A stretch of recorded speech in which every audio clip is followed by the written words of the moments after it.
Salut à tous, ici Michael, j'espère que vous allez bien. On se retrouve aujourd'hui pour une nouvelle vidéo consacrée au logiciel Blender. Aujourd'hui, ça y est, c'est officiellement le début de la formation. Et qui dit début de formation, des vidéos primordiales, télécharger et installer le logiciel Blender sur votre machine. Donc je vous montrerai deux solutions. Il y a soit le site officiel blender.org qui permet de télécharger une version stable de Blender. Elle ne bougera plus tant que vous ne téléchargez pas une nouvelle version qui va l'écraser. Ou alors il y a d'autres solutions comme Steam qui permettent également de télécharger gratuitement et légalement, je vous rassure, c'est fourni par Blender, l'entreprise elle-même, donc il n'y a pas de problème. L'avantage, c'est qu'il permet d'avoir le logiciel à jour de manière perpétuelle à chaque fois qu'il y a une nouvelle version. Il y a aussi des inconvénients, je vous présenterai tout ça dans la vidéo. Donc la première version, c'est d'aller sur le site blender.org. Donc je rappelle, Blender est un logiciel gratuit, c'est un logiciel open source. Donc qui dit gratuit et open source dit également qu'il y a des petits malins qui s'amusent à le télécharger et à le redistribuer sur d'autres sites avec parfois des malwares à l'intérieur en changeant le code ou autre. Donc moi ce que je vous conseille c'est de toujours télécharger sur blender.org ou sur Steam comme je vous montrerai juste après. Blender.org c'est le site officiel donc il y a zéro souci.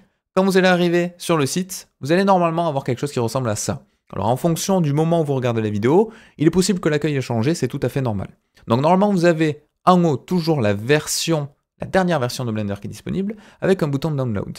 Sinon, si vous voulez avoir plus d'informations, vous pouvez aller directement dans download. Et là c'est un petit peu plus intéressant parce que si vous scrollez, bon, il y a des informations supplémentaires qui vont vous intéresser, je présente ça juste après. Mais surtout, ici, on a le détail de la version qu'on va télécharger, 4.0.2. Donc la 4.0, on va dire que c'est la version majeure, et le point 2, c'est une sorte de build supplémentaire qui est mis à jour régulièrement. Vous avez des informations en cliquant sur le i avec la compatibilité, avec les drivers qui sont supportés en fonction de votre carte graphique, donc ça c'est intéressant. Et surtout, j'insiste sur le fait qu'en cliquant ici, on a toutes les versions. Alors pourquoi je vous présente ça? Parce qu'il y a beaucoup de personnes qui m'ont dit « Oui, moi je suis sur Mac, j'ai pas trouvé l'installateur. Oui, moi je suis sur Linux. » Alors, si vous allez ici, dans la petite flèche, vous avez tout qui est proposé. Donc vous avez soit un installeur de base de Windows, donc un exécutable que vous allez mettre sur votre machine et quand vous allez l'exécuter tout simplement, il va installer Blender. Une version zip, donc ça c'est une version portable. L'avantage c'est quoi? C'est que vous pouvez la mettre sur une clé USB et vous pouvez la brancher sur n'importe quel PC, vous n'avez pas besoin de l'installer. C'est un petit peu plus galère pour la gestion des plugins, mais ça fonctionne globalement. Quelques trucs un petit peu moins stables, mais j'ai pas eu trop de soucis les fois où je l'ai utilisé. Vous avez la version Microsoft Store qui est un petit peu comme Steam dans le sens où il va essayer de mettre à jour régulièrement. J'ai jamais pu tester cette version-là, mais des échos que j'ai eus, ça fonctionne très bien. Vous avez les versions macOS, vous avez les versions Linux, vous avez les codes sources parce que je rappelle que c'est un logiciel open source, donc si vous voulez fouiller dans le code, vous pouvez. Vous avez la version Steam, donc ça je vous montrerai dans un second temps, et ça vous prouve bien que c'est la version officielle présente là-dessus. Donc moi je vais cliquer sur Windows Installer, je clique dessus, et là, beaucoup disent, mais je comprends pas, je vais télécharger Blender, il me demande de payer. Non, vu que c'est un logiciel gratuit, Blender survit uniquement grâce aux donations, donc vous pouvez le faire si vous le voulez, mais vous n'êtes pas obligé, vous voyez que là, il m'a bien téléchargé Blender, et il n'y a pas besoin de payer. Donc les personnes qui m'ont mis en commentaire, il y en a eu plein, hein, qui se sont fait, alors pas avoir, mais qui se sont interpellés, qui ont dit, mais attends, il nous a dit que c'était gratuit, on me demande de payer 5, 10, 25 €. Non, s'il n'y a aucune obligation, vous voyez que là, le téléchargement a bien été lancé. Si je retourne dans Download, quelque chose qui est également intéressant, c'est que dans le Download Blender Experimental, si vous cliquez dessus, là vous avez plein de versions, plus ou moins stables, qui s'offrent à vous. Donc si vous voulez une version antérieure, vous pouvez y aller. Elles sont mises à votre disposition. Et vous avez également les alphas et les bêtas, à vos risques et périls. Pourquoi? Parce qu'il est possible que du coup, il y ait certaines versions qui soient très peu stables. Par exemple, une alpha n'est pas très stable. Une bêta l'est un peu plus, mais pas trop non plus. Et il y a des versions avant le release, et en fait, au fur et à mesure que ça va s'améliorer, de plus en plus de bugs vont être corrigés. Moi, ce que je vous conseille malgré tout, c'est de vous fiez directement à la version qui est présente ici. C'est la dernière version stable de Blender. Et il y a également le Looking for Blender LTS. Alors le LTS, c'est quoi? C'est le Long Term Support. Donc si vous êtes un petit studio ou si vous avez un projet un petit peu sur le long terme, mais les LTS, l'avantage c'est que Blender promet des mises à jour et un maintien régulier sur 2 ans. Donc il n'y aura pas de problème sur ça. Vous pouvez prendre par exemple la 3.6, la 3.3, etc., etc. Vous n'aurez bien évidemment pas les nouvelles fonctionnalités, mais l'avantage, vous voyez, qu'ils vont vous fournir des corrections de bugs critiques sur 2 ans. Donc si vous avez un projet sur le long terme, vous ne changez pas de version, vous restez sur une version LTS et il n'y aura pas de souci. Bon, il y a également possibilité de télécharger des fichiers de démo si ça vous intéresse. Il y a plein de choses présentes ici. Il y a également une option pour avoir toute la liste des version de Blender pour télécharger celle que vous voulez. Je ne vais pas vous le présenter aujourd'hui parce que vu que c'est une formation sur la 4.0, j'ai pas envie que vous téléchargiez une version intérieure et que vous soyez perdu parce qu'il n'y a pas les mêmes fonctionnalités, mais sachez que c'est possible. Donc, là, ma version est téléchargée. J'ai un exécutable qui a dû se mettre normalement, hop là, dans les téléchargements. J'ai juste à double-cliquer dessus. Et vous allez voir que l'installation est très simple. Je fais suivant, j'accepte les licences. Ne vous inquiétez pas, c'est totalement gratuit. Donc, il n'y a aucun engagement. Il n'y a pas de copyright, il n'y a rien du tout. Je vais choisir l'emplacement juste ici. Je fais Next, je fais Install. Vous voyez, c'est extrêmement simple. Voilà. Il n'y a rien. Hop là. Il n'y a rien de bien méchant. Alors si ça a sauté à l'écran, c'est normal. C'est parce qu'il y avait un pop-up modal qui est apparu de Blender. Il n'y a rien de critique quand vous installez ça. Le logiciel est relativement léger. Il fait quelques centaines de mégas. Donc ça change des logiciels très lourds que je ne vais pas citer, mais qui pèsent plusieurs gigas. Je rappelle, comme je disais, que Blender est open source. Donc si vous voulez télécharger les sources de Blender, je vous l'ai montré tout à l'heure, pour ceux qui font un petit peu plus du développement, il n'y a pas de souci sur ça. Finish. Et maintenant que j'ai ça, vous voyez, il est apparu ici, je clique.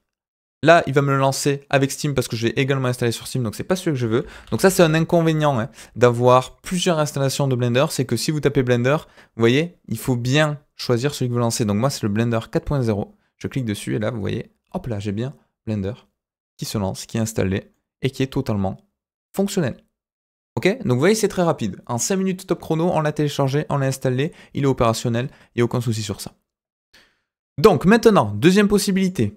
Ici, j'ai l'installation avec Steam. Moi, ce que je vous conseille, c'est d'installer Steam sur votre machine si jamais vous voulez l'utiliser avec Steam. Vous pouvez aller dans Magasin, vous tapez ensuite Blender. Jusqu'à là, il n'y a pas de souci. Pour ceux qui n'ont jamais utilisé Steam, à la base, c'est une plateforme plus orientée jeux vidéo. Il y a de plus en plus de logiciels qui gravitent autour de ce domaine qui sont présents, notamment Blender. Utilisez Steam, ici vous pourrez le télécharger. Une fois qu'il est téléchargé, vous l'aurez dans votre bibliothèque. Et là, pareil, j'ai juste à cliquer, à faire lancer, et automatiquement, j'ai Blender qui se lance. Alors l'avantage, c'est quoi? Moi, j'aime bien avoir la configuration suivante, à savoir un Blender téléchargé sur le site de blender.org avec une version fixe. Donc là, j'ai la 4.0.2. Celle-ci ne bougera pas pendant plusieurs mois. Pourquoi? Parce que avec Steam, j'ai une version qui va être mise à jour automatiquement. Donc là, pareil, j'ai la même version sur les deux, donc 4.0.2. C'est tout à fait normal, c'est parce que c'est la dernière qui est à jour. Mais quand la 4.0.3 va sortir, par exemple, Steam va me télécharger automatiquement la 4.0.3, puis la 4.0.4, puis la 4.1 par exemple. Ça a des avantages et des inconvénients. L'avantage, c'est quoi? C'est que j'ai toujours une dernière version qui est proposée par Steam et qui est installée automatiquement. Donc ça, c'est cool. Surtout pour moi qui fais des vidéos, au moins je suis sûr que la vidéo que je vous présente, elle est bien supportée par la dernière version de Blender. Donc c'est un avantage. Comme ça s'adresse au maximum de personnes possible. Quelqu'un qui veut commencer Blender et qui télécharge une version, téléchargera forcément la dernière, donc je suis sûr d'avoir la dernière. L'inconvénient, c'est quoi? C'est comme toute mise à jour de logiciel, parfois il y a des soucis de rétrocompatibilité, de bugs qui sont rajoutés en fait en augmentant de version. Donc c'est rare, mais ça arrive. Donc l'inconvénient, c'est ouvrir le risque de faire un projet, d'augmenter de version, de vouloir rouvrir le projet et qu'il y ait des choses qui sont cassées.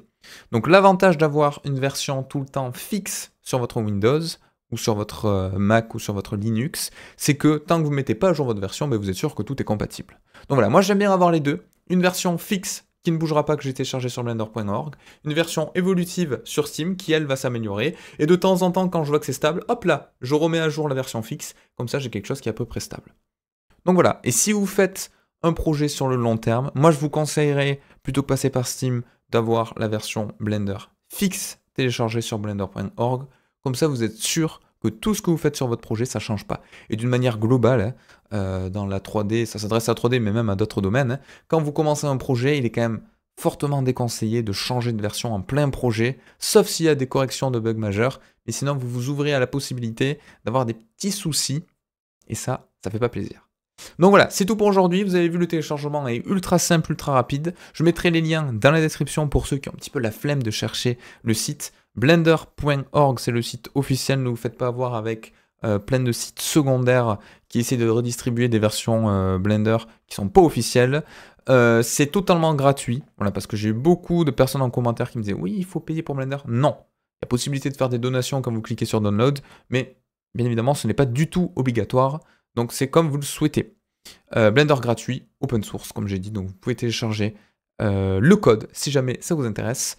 Et les prochaines vidéos, on rentrera vraiment dans le vif du sujet. On lancera Blender peut-être pour la première fois, pour certains d'entre vous, et je vous expliquerai toutes les bases de l'interface, des manipulations, etc., etc. Et je vous dis à la prochaine.